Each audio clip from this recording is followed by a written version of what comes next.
All right, welcome. Timo Meier finally gets dealt. This came through yesterday evening, but details kept flowing in throughout the hours. By the time I was ready to call it a night, I went to bed. I had to work this morning, but here I am reporting on it. Let's start with the Devils. The Devils get prized possession, Timo Meier, one of the best wingers and goal scorers in the league. He's physical, big body, doesn't get hurt too much, puts the puck in the net, and is a very good playmaker. The Sharks have retained 50% of his salary, his $6 million cap hit. So the Devils only have to pay the remainder of his $3 million cap hit for the rest of the season, which is, they had to make the money work. Everyone's a little tight to the cap. He's also a restricted free agent at the end of this season, meaning the Devils have the exclusive rights to negotiate a contract extension with Timo Meier or a new contract, depending on when it gets signed. Let's talk about the rest because there's a lot going on this board. The Devils are a little more straightforward. So we got Zachary Imond. There's an emphasis on the E. Not great with the emphasis. I don't know. He's essentially an ECHL level goalie. They also got Hataka. Hataka is a 2019 sixth round pick. I am looking at my notes because there's no way I'm going to remember all these guys. 2019 sixth round pick. I believe he's also playing in the ECHL. And then they got Ibragimov.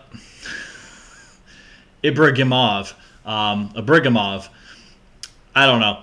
I don't really know how to say his name, but he's an ECHL forward, and I don't know if there's much of a future in the NHL for him.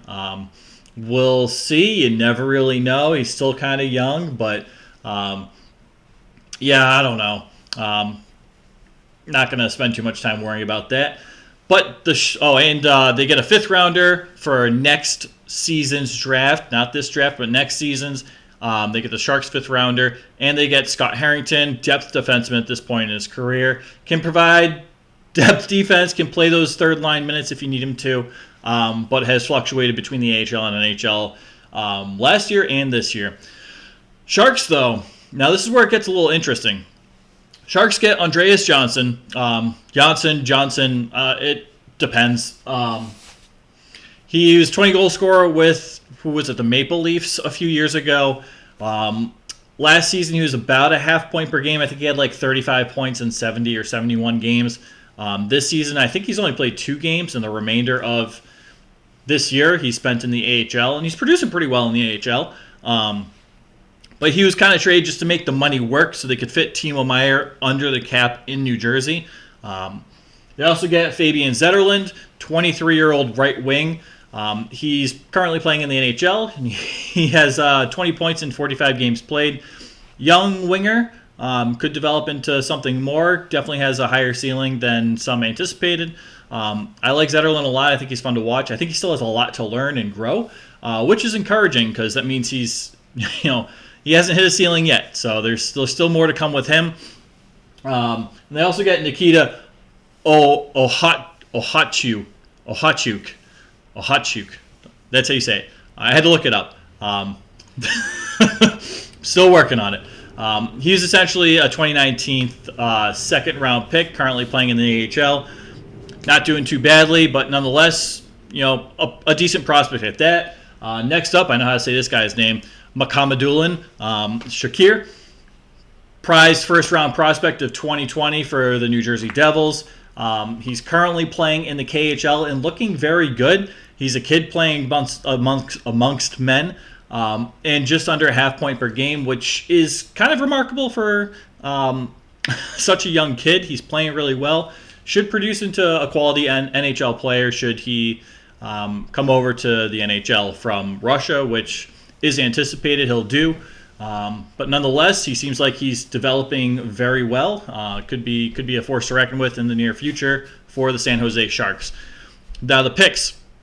A lot of conditions on the picks. I tried to make it a little simpler. They get a 2023 first-round pick. That's this season's first-round pick from the Devils. It's top 2 protected. There's other conditions. If, the Devils get the top 2 pick, then it's deferred to 2025. I didn't put that in. The Devils aren't going to get a top 2 pick this year. You never know. It's there just in case, but it would be the most one of the biggest downfalls in all of sports if the Devils were to slide that far down the standings and I don't know, get a first or second overall pick in this year's draft. So I just said top 2 protected. I didn't worry about anything else. I don't think there's need to worry about anything else there because then it just gets wordy and unnecessary. If the Devils have a historic downfall, then we can talk about the stipulations, but it's really negligible at this moment. They get a second-round pick for next year, the Sharks do, from the Devils. This also has a condition. If the Devils make it to the Eastern Conference Finals this year, that's the Final Four. If they make it to the Final Four, that turns into a first-round pick for the Sharks in 2024. Only if Timo Meier, the prized possession, plays 50% or more of games in the playoffs for the Devils. So I don't know. What's that? What do they play? Between 8 and... math. I've been doing math all day. 8 and 14. So if you play, depending on how long series goes, so if he plays between 4 and 7 total games to get to the Eastern Conference Finals, that becomes a first-round pick. So the Sharks could potentially and may end up having 2 first-round picks out of this, in addition to a first-round pick prospect who's highly touted, and a couple other pretty decent prospects. And you never know with Andreas Johnsson. He could get called up by the Sharks and play some games and start producing, and the Sharks flip him for another asset. So there's potential here to flip some assets. There's potential here to home grow some of these assets, and it's interesting to say the least. The Sharks also get a 7th-round pick for next season. I honestly don't know why that was thrown in there at this point. It's just like we're just throwing picks around, but it's a really interesting trade. So the Devils essentially give up a highly touted first-round prospect, a first-round pick, and potentially another first-round pick, if not a second-round pick. So you're talking about 3 first rounds right there, 3 or 2.5 first rounds, we can call it. Talking about a couple pretty decent prospects. Zetterlund playing well in the NHL, still has a lot to grow. So it's really, honestly, not all that bad of a haul for the Sharks. I am wearing a Devils jersey, though, because I think this helps put the Devils over the top to make a good case to be Stanley Cup contenders this year. That team is stacked, and they didn't have to give up some of their top-tier prospects. And they have a decent amount of top-tier prospects. And they didn't really have to give up any of them except Mukhamadullin. Yeah. It's been a day. It's been a Monday. So it's interesting to say the least, but I think the Devils acquiring, a guy who's putting up career numbers and continually getting better every single year, shows progression every year. He's an elite winger. What is the likelihood that any of these guys turns into the player that Timo Meier is? I don't know. We'll have to wait and see. I wouldn't peg it to be super probable. You never know, though. But I like the Devils in this trade. They get some prospects that probably aren't to fill out their ECHL system, I guess. They get a depth defenseman, which is good. I guess you look at the Bruins, where they have 10 NHL caliber defensemen, not including their actual defenseman prospects that probably should be called up and played. So the Devils really making a case to be Stanley Cup favorites.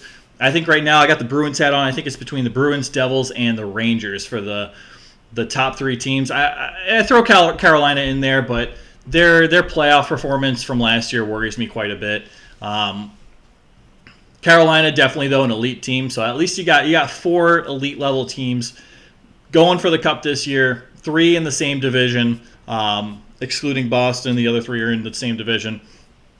This is the player the Devils needed.